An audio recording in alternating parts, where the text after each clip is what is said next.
Kita maki orang-orang lain itu dengan kita mengejek, lalu kita ini sempurna. Kita rendahkan orang lain, lalu kita dah tinggi. Kita perli orang lain, kita dah perfect.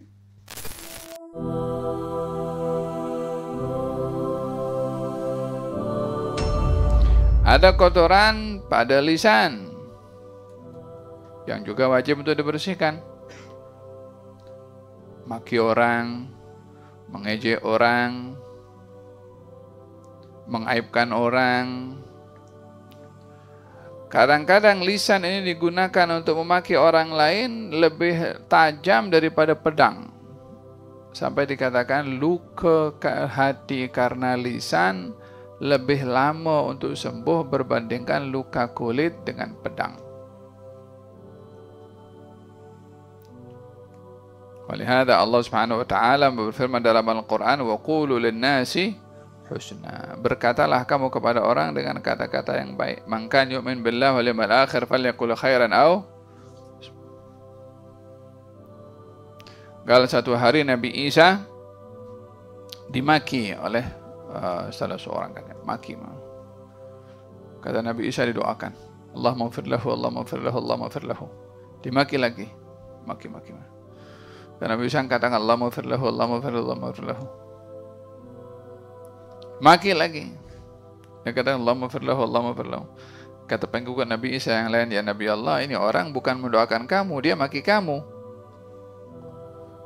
Kamu doa kepada dia sementara dia maki-maki kepada kamu.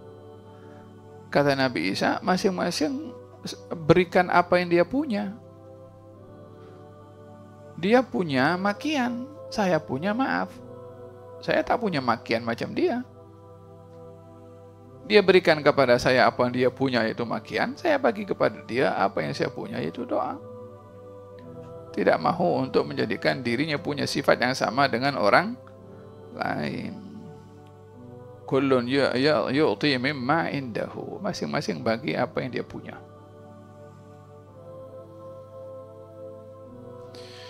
Faham dong? Dan apa yang keluar daripada lisan dan mulut cerminan daripada apa yang ada di dalam hati. Innal kalama la fil fuadi wa innama ju'ila al-lisanu 'ala al-fuadi dalila. Sesungguhnya hakikat pembicaraan itu apa yang ada di dalam hati. Mulut ini hanya sekedar penterjemah kepada hati. Mulut ini hanya laluan apa yang ada dalam hati. Jadi bila kita melihat orang mulutnya kotor, maki, ejek orang, rendahkan orang, mengaibkan orang, itu terjemahan kepada sifat sebenar dalam hati dan jiwanya yang busuk bila mulutnya tak dijaga. Cukup menjadi musibah bagi orang itu dengan busuknya hati melalui lisannya yang suka mengejek dan merendahkan orang lain.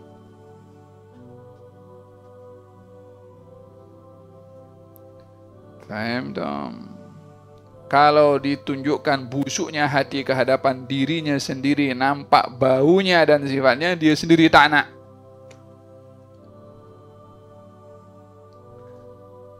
Faham dong? Oleh hada di dalam hadis Nabi Muhammad sallallahu alaihi wasallam, la yastaqimu imanu imri'in hatta yastaqima qalbuhu wa la yastaqimu qalbuhu illa an yastaqima lisanuhu. Tidaklah iman seseorang itu istiqamah kecuali hatinya istiqamah, dan tidaklah hati itu istiqamah kecuali lisannya istiqamah. Faham dong? Hati-hati kalau ada daripada pelajar kita yang mulutnya kotor. Hati-hati daripada pelajar kita kalau mulutnya yang keluar daripada kata-katanya busuk. Terjemahan kepada busuknya hati orang itu. Jangan maki orang, jangan rendahkan orang. Kita maki orang-orang lain itu dengan kita mengejek, lalu kita ini sempurna. Kita rendahkan orang lain, lalu kita dah tinggi. Kita perli orang lain, kita dah perfect. Kaca bercermin dengan diri sendiri. Jangan hanya tengok nampak kesalahan orang. Dirinya maksum, tak ada salah, tak ada silap, dengan makin merendahkan orang lain. Macam tu ke? Faham tom? Ini madrasah mendidik hati, mendidik lisan, dan mendidik perbuatan. Ini madrasah bukan mendidik orang untuk maki orang lain, merendahkan orang lain. Tamam? Yang tak dapat manusia membersihkan hati dan lisannya, apa nak buat dengan orang tu? Kalau dia ingin merosak dirinya, jangan merosakkan orang lain.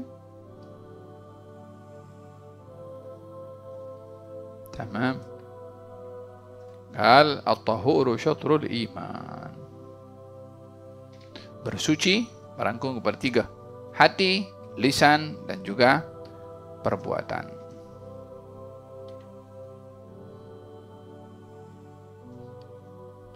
Ada sahabat Nabi itu yang mulutnya itu seorang ada sifat yang tak betul pada. Namanya itu siapakah? Alhasil. Tak ada orang selamat daripada mulutnya. Mulutnya ini memang na'udzubillah. Nasallallahu lana wa lakum al-afiyah. Datang ke tempat Nabi SAW. Kata Nabi, bi'sal ashir wa ibnu akhil ashir. Ini orang memang teruk orang ini, kata Nabi SAW. Itu Nabi bercakap dengan Siti Aisyah. Lalu Nabi jumpa, karena dia datang ke rumah Nabi. Maka setelah Nabi berkata begitu kepada Siti Aisyah, kemudian Nabi keluar, disambut oleh Nabi. Oh, ahlan wa sahlan, disambut dengan elok dan hangat. Lalu kata Siti Aisyah, ya Rasulullah, kamu tadi mengatakan begini, tapi kamu sambut kepada dia dengan baik. Kamu tadi bagi tahu fulan tu teruk sangat. Katanya, ya Aisyah, inna min syarrin nas ma wada'ahu an-nas ittiqa'a fuhsyih. Seburuk-buruk perangai orang itu adalah orang yang mengelak daripadanya karena keburukannya itu dengan berpura-pura semata-mata untuk mengelak daripada kejahatan mulutnya dan perangainya. Senyum kepada dia semata-mata untuk terselamat daripada busuknya mulut orang itu kalau berbicara. Terpaksa dijaga supaya terselamat daripada kejahatannya. Kata Nabi, ini orang paling teruk yang orang lain tak selamat daripada mulutnya. Mahu jadi orang seperti itu?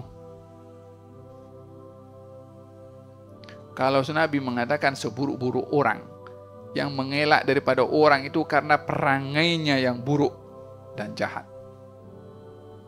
Nabi itu sambut dia dengan elok semata-mata untuk menyelamatkan diri dan sahabat-sahabat Nabi yang lain daripada perangai orang itu. Intabih, hati-hati. Jangan sampai tergolong daripada golongan orang itu yang tak jaga mulut. Faham tak?